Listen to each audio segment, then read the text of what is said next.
welcome Peter Lakatos from Hungary. Peter, before we even actually go into the subject matter, could you please introduce yourself and what's your background in the world of sports?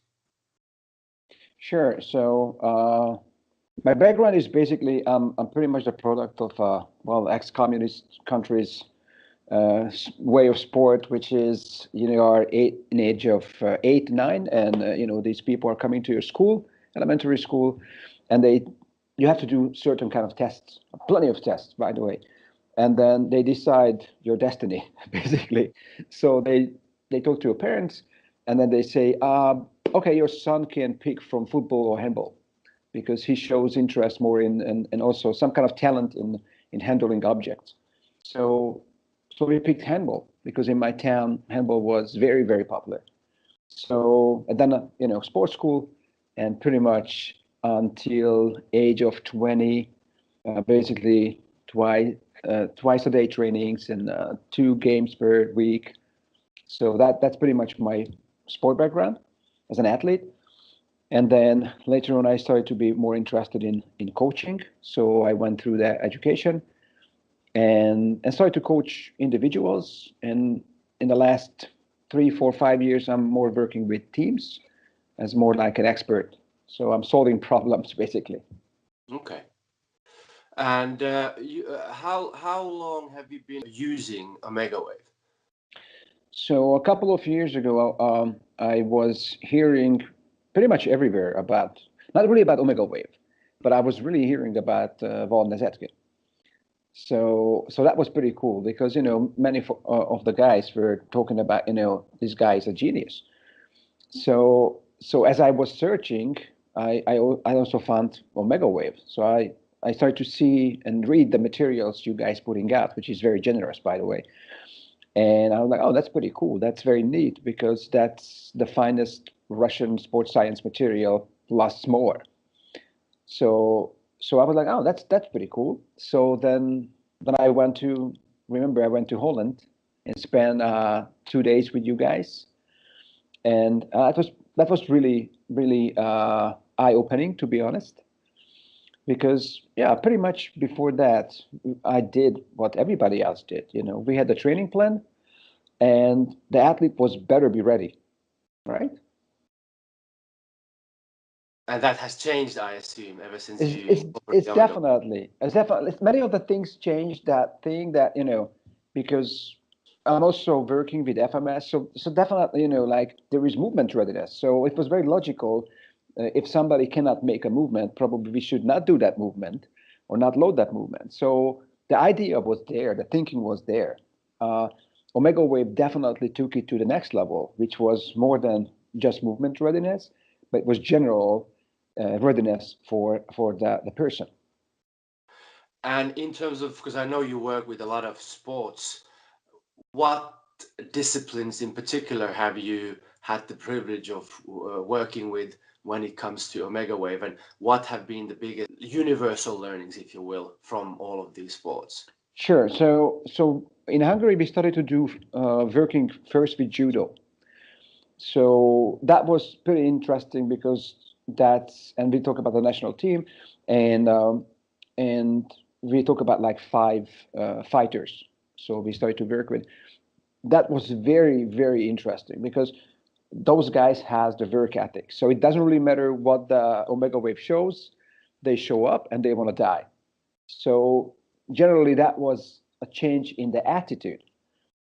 The coach was very open, very good friend of mine, and we started to implement the system. And the first was the shock that apparently with less work you can do more results. So did you measure those? So could you have quantifiable results? They became stronger, faster, and everything. So that was definitely visible and less tired, which is again very important because in judo it's not like 20, 30 years ago they had two big international competition, the Hungarian competition, and generally that was pre-season and season. It's not anymore like that. If you want to go to the Olympics, you have to go to qualifiers, and in some years you have about 25 to 32 qualifiers per year. So that was my first question when we sat down, and my friend opened his training log, And he was like, please show me what to do, because the general periodization doesn't work. And I was scratching my head. I'm like, I can see that. I mean, 32 qualifiers, there's no way you can do that. So not even flexible type of periodization could work. So we needed something even more flexible than flexible, which is the fluid one, right? So then we started to use that. And it took some time to tell the fighters that, okay, today, just easy. And they were like, what? Yeah. How did you convince them eventually? Well, it's judo. So it's easier. It's not football. You tell them. Well, if the master tells them, it was not me, by the way. Yeah. So my friend has he's a legend in judo. So whatever he says, that's what is happening.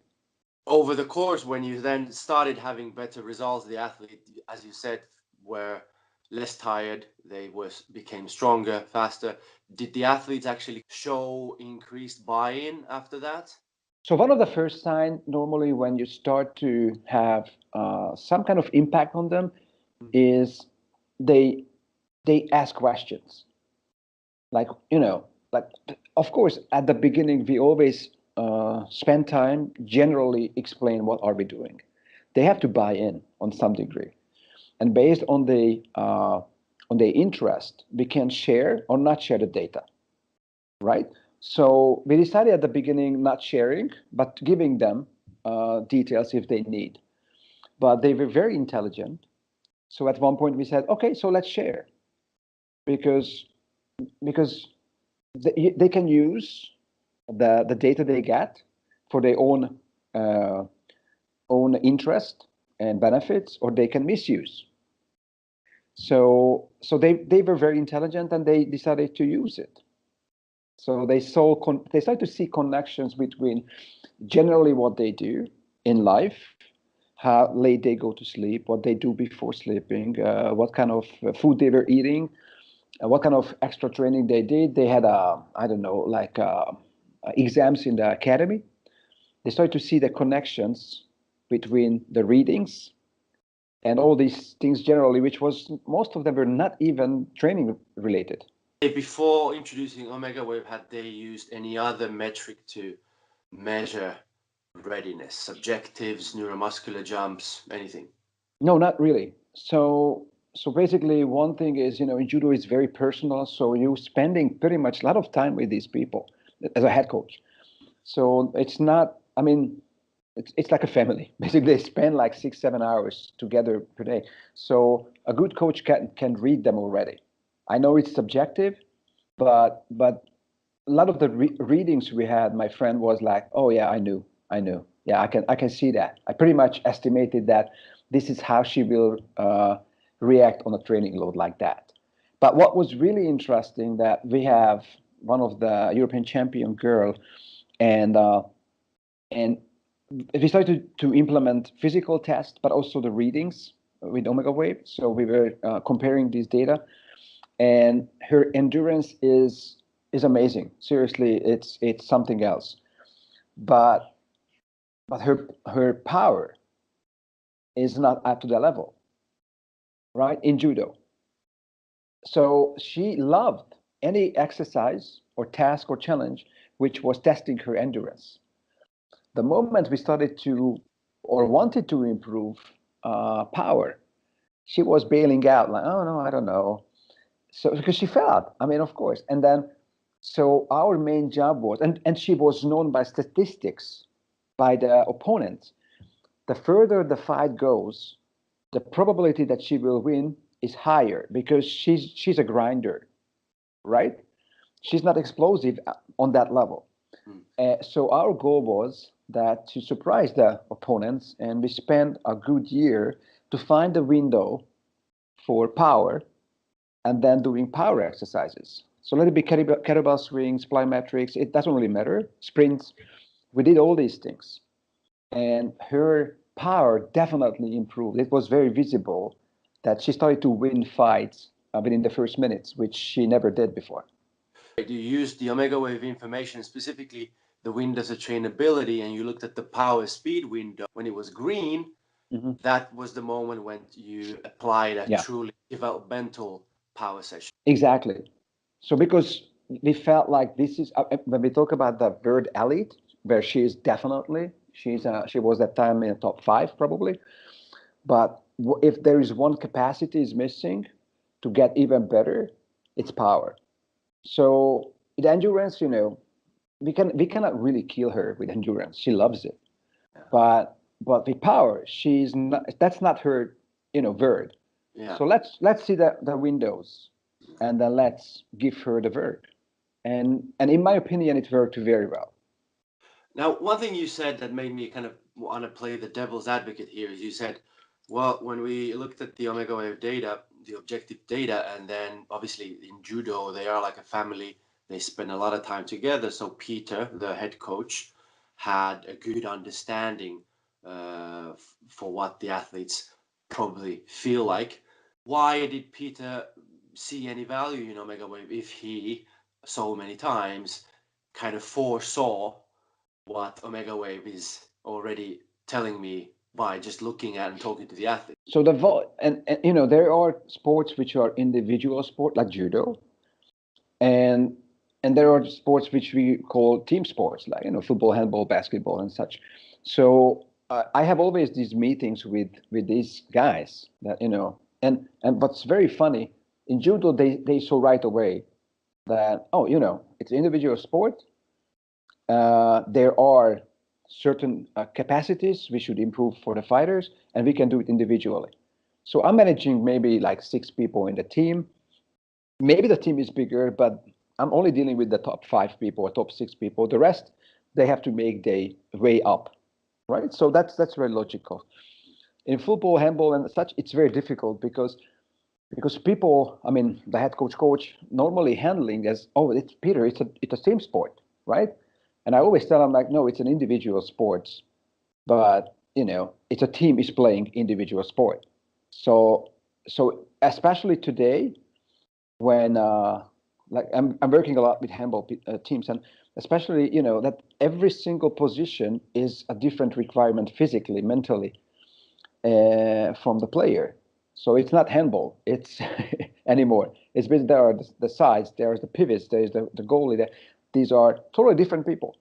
So Peter right away saw the benefits that so I can individually start to create the athlete better, and not just see what's happening using old templates from 20 years ago, and hoping it will stick, and some people will get adapted, and some people will just bail out. Did he get specific added value from the objective data that he couldn't have had just with subjective Absolutely. data? I mean, I can give you 2 examples. One example, the fighter comes to the training. She feels absolutely ready for the training. We do the measurements. It's definitely red on any level. So there is this discrepancy, like, okay, now what to do, right? So because we asked the fighter, she's okay. So he calls me and like, look, this is definitely a problem. What to do now? I'm like, just for one time, just believe in the system. So lower the load. Let's give her some aerobic exercises. Just cardio car, put her on the bike, and just take it easy. And they was like, oh, okay, let's do that. It's a good test. So turns out the next day she had the flu. So she was out. So then he calls me like, wow, that's pretty cool, because if I give her the training load, what I was planning, that would be a really bad idea, because now she was just doing something very easy. So that was definitely an eye opening. The other thing is the traveling. So they went to Japan for a training camp, and they arrived, and the plan was right away they start working out, right? So they arrived, and I had the readings because I saw on my iPad as well, and I see the key fighters are in not the best shape. I mean, they flew to Japan. I mean, but generally they were in very bad shape. So he texts me like, I see the measurements. It doesn't look really good. What to do now? So then we came up with the individual ideas. Some had some floating tanks, and we started to play with the ideas. And so we definitely missed the first 1 or 2 days, But when we started the camp, the guys were all very, very recovered. So that was pretty cool. So that was another good sign for him, like, oh, okay, that makes sense. Right. Ability to individualize Absolutely. with precision. Exactly. All right. Well, that was excellent example from individual sports. But I remember you told me this interesting story from this high-level Hungarian Mhm. handball team that actually went from second division to first division, and you've worked with them. Could you tell me more about that experience and what actually happened and what kind of results you saw when they started using uh, readiness data? Sure. So our team got won the Division Two in handball and went up to Division One. And the major, we got a new coach, a pretty good name in the business, and he was right away putting together his team. So I became one of the team, and his goal was, and basically the owner's goal was to stick in the Division One because you never know. You just got into Division Two, from Division Two, so it can be it's a different world. Everything is faster, and so we started to use Omegawave. We changed the definitely we started to be more scientific on strength and conditioning and such, right? So at the end of the year, we became fourth, which was way beyond that, In first any division. in the first division. So first year in first division, you Yeah, became fourth. Out of how yeah. many? We have 14 teams, and we almost got actually third. So we were very close to third. That was kind of scary. And so we even, because we got fourth, we even got the opportunity to go to the international cups, right? So imagine like it's a small city or town, in fact, small town team, which is suddenly, playing in Spain. This is what happened. So, with the international cups and everything. So that was a huge step. And and the head coach was very skeptical, and I love those situations. I love skeptical people because I am skeptical too. So What specifically was causing him, or making him he made me skeptical? sound like it's too good to be true. That was one thing. The second thing is, uh, the second thing is always in somewhere behind in the back, which nearly ever say, but then, which is like, an application should not tell me what to do, right? So I know what I'm doing. I'm an old school guy. I have experience of 20 years plus. I was a very class player. And are you trying to suggest me this machine will tell me what to do? So I always tell them like, okay, so before you ask the question, let me answer your question. No, the app will not tell you what to do. And this app or any app uh, will not make you.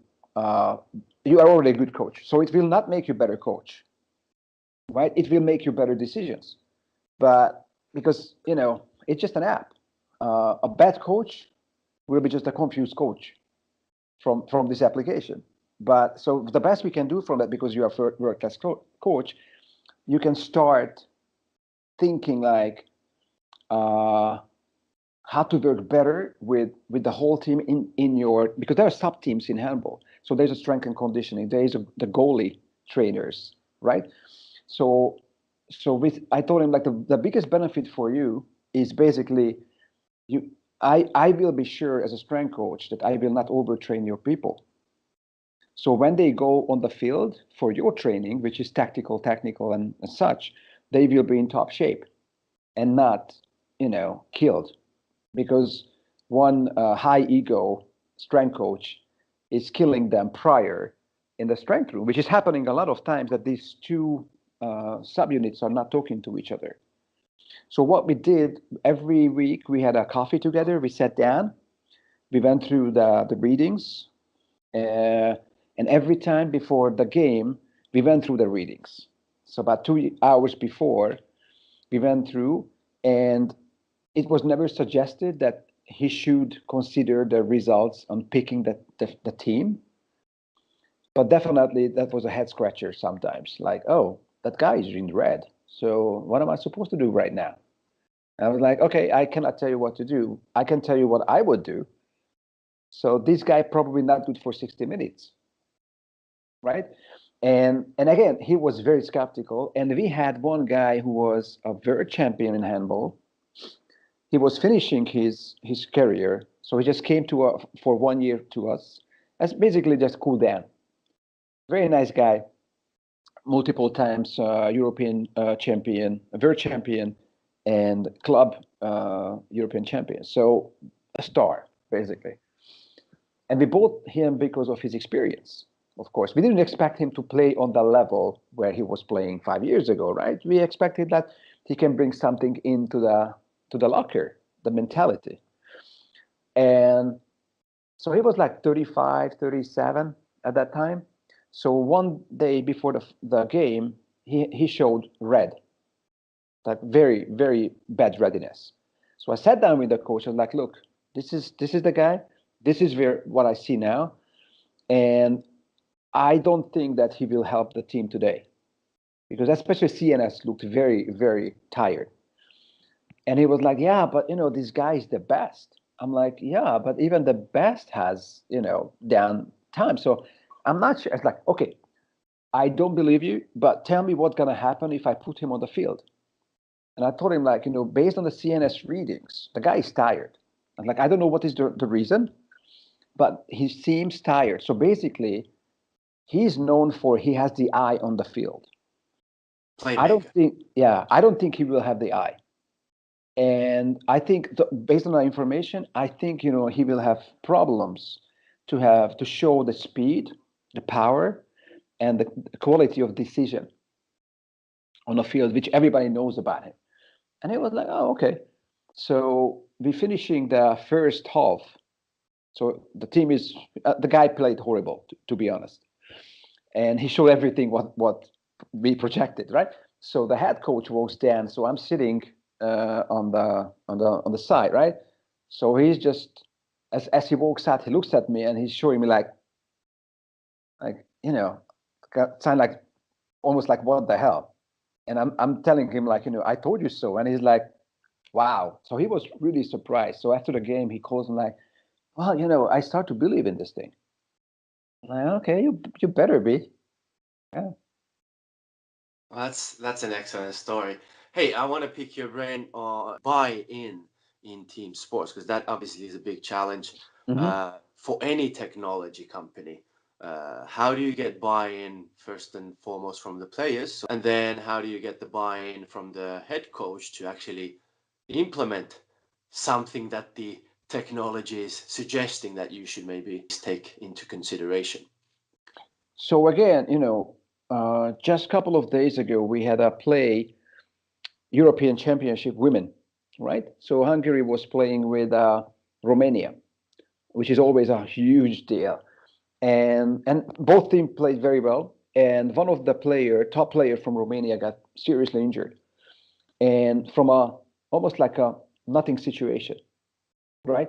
So the situation was a little push, but don't forget that these players are in clubs already playing so many hours and minutes, plus the European Championship. So both of the head coach of the teams, Hungarian and Romanian, were talking about and pretty harshly attacking the handball federation and saying that you this is you making our players injured because you are making us to put such load on them that there is no way they can recover, and we are losing the best. And this is what they said, exactly what the Romanian coach said. Martin Ambros said, "You are killing our players one by one." So Wow. and this is our very best trainer. So everybody considering him one of the best, and it's a very strong message. And it right away came to my mind all the hours of discussion with his team because he was in Hungary before, so he was working with the Hungarian teams.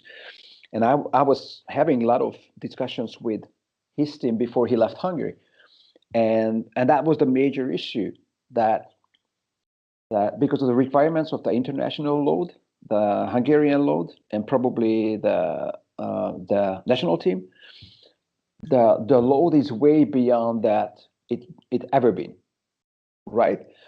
So if we do what we did before on trainings, because we are following templates we have 20 years ago from, but we don't consider that we have all these international loads with traveling, being away from home, etc., then we do actually kill our players.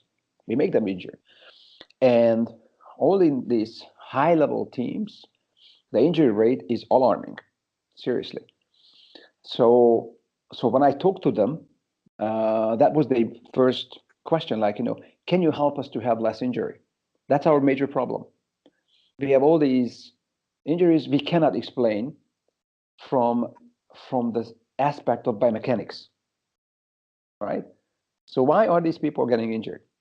And we came to a conclusion. I think they are overloaded. They are totally overloaded.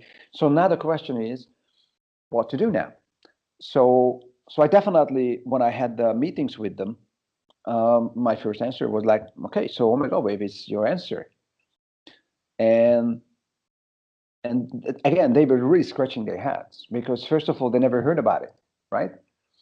Second thing was that how much it could affect the results.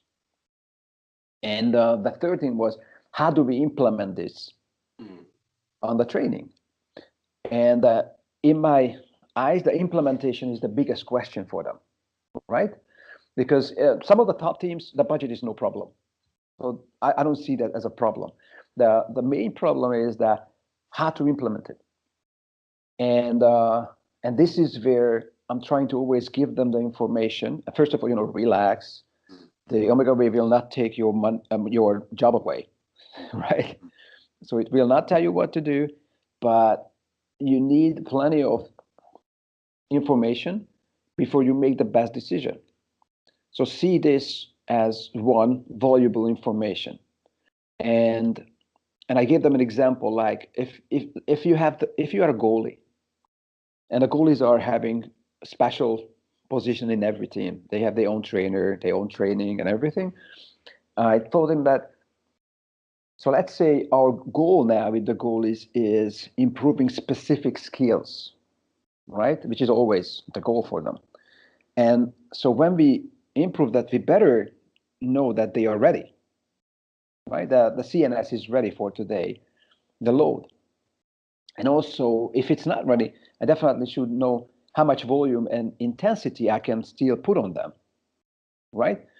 So by the readings, I can decide, meaning the goalie coach can decide, like how far to push them, what is the best time to train them, what capacities are we trying to target today, and we can do it, specifically, every position.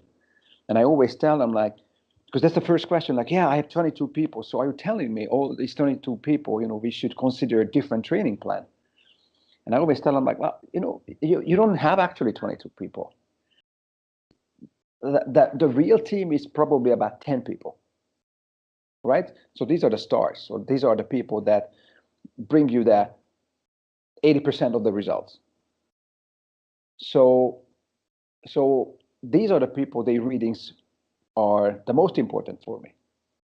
The rest of the people, sometimes they have to swim with the stream. I'm sorry, and become so good, so they can become in the top 10. So then their readings are getting very important. And so I'm trying to give them different views that they start to understand. It doesn't make the work more complex.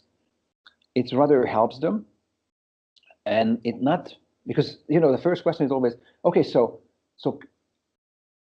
if I have the readings, can I pick the perfect team for the play, for the game day? And I'm like, well, for one reason, I would say no, because you cannot measure human motivation, right? So if somebody wants to be the best on the team, even though he has the flu, he didn't sleep very well, so his readings probably not the best, but he is like, okay, I'm doing it now. I don't care. But that's how you measure that. That's difficult. I always tell them like, yeah, so you cannot measure that, but you can measure the price, right? So because that's what we measure, the cost of adaptation. That's what we measure. So how long this player will play for you. That's what we measure. The durability. That's what we measure. So we cannot measure talent with Omegawave. That's not the point. I cannot tell you if you are green, you will definitely score 8 times today on the field. That's impossible. Nobody can do that. But how often you can get the load, what type of load, yeah, we can project that. So this is definitely a very, and you have the experience more than me on that field, but it's definitely a painful conversation many times because Yeah. because they are like, yeah, but I have this 20 years of experience, and this is how we trained when I was a kid, Mm. right?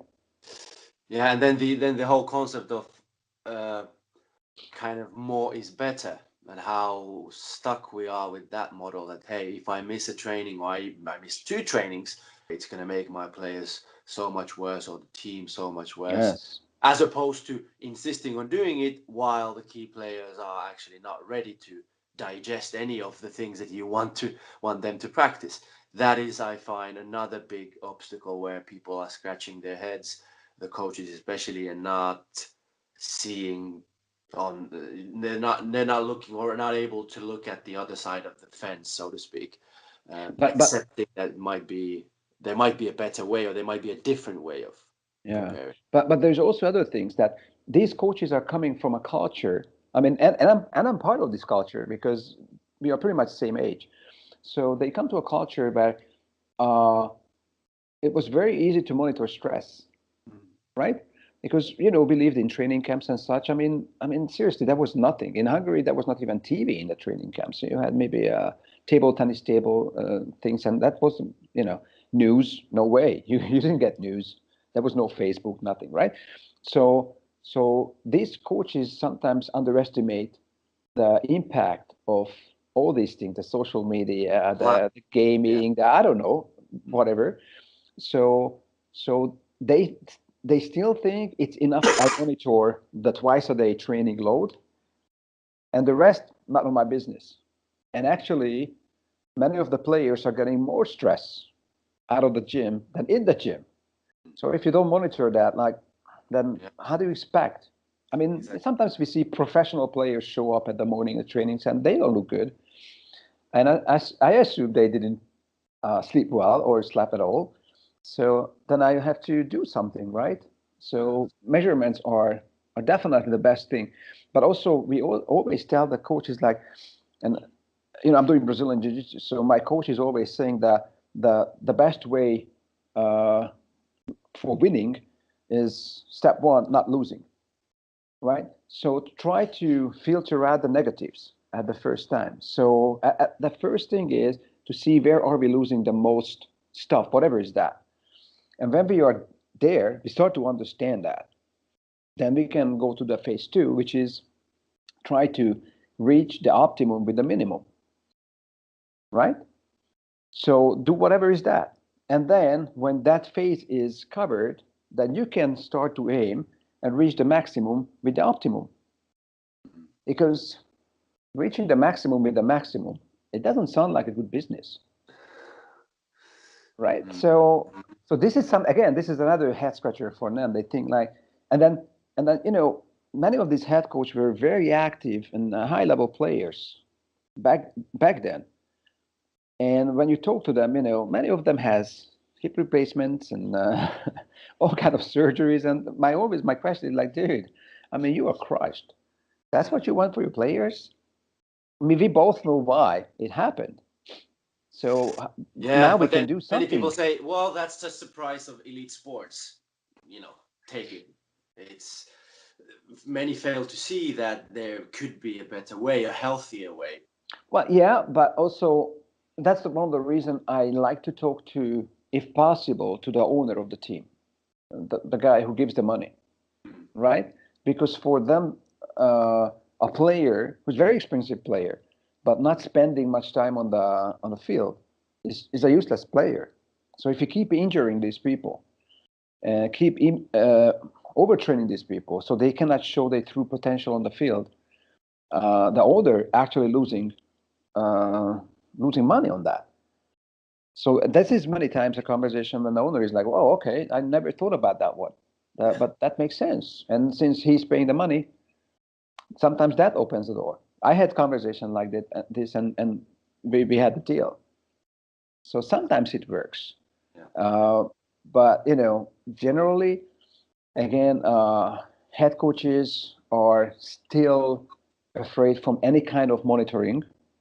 In a word, that the best teams are monitoring everything, right? So even seeing football, like how many things they monitor, and we love data, by the way. So even the viewers are, seeing on the World Championship the data, how fast is the player, how many kilometers they run, with balls, without balls, etc. Maybe, oh, that's amazing. But that's the external load. Once again, it's the output. It's not. Yes, yeah, but the measurement. So Yeah. maybe just we are the geeks, but we love data, right? Yeah. And data is very difficult to get, and most of the very high level teams which I had opportunity to work with have almost zero data, like seriously zero. So for them, it's a big step up when they start to measure anything. Yeah. I mean, seriously, anything. Yeah. So even just sometimes I have this educational moment with the players, and it's just like, do you measure your morning heart rate? And they are like, oh, why? I'm like, because you're a professional. I don't know. I do. So selling the idea of Omegawave in a culture where even morning heart rate is a shocker, which is, I don't know, like 15 seconds or whatever. Yeah. It's not always easy, but I agree. but knowing that you are doing something really good for the player, seriously. So I believe in that, on health and performance wise, we doing a huge favor for them. So that helps me to be very enthusiastic when I have these conversations. Well, hey, Peter, excellent stories and advice. Actually, the last piece of advice that I'd like to ask you is, considering you're the mentor of a strength and conditioning coach or a head coach of any sport, and this person is now embarking on a new journey with Omegawave data included in the daily planning, what would be your number one advice as to, okay, what do you need to do or not do in the first 3 to 6 months when you are equipped with this data? My number one advice would be, don't get excited about the data. Learn the science behind. Seriously, it's technology change every day. So what we know as Omega Wave today, maybe 2 years later, will be even higher, advanced, and easier. I don't know. We cannot project that because Omega Wave is changing. Human physiology is not changing. So learn the basics.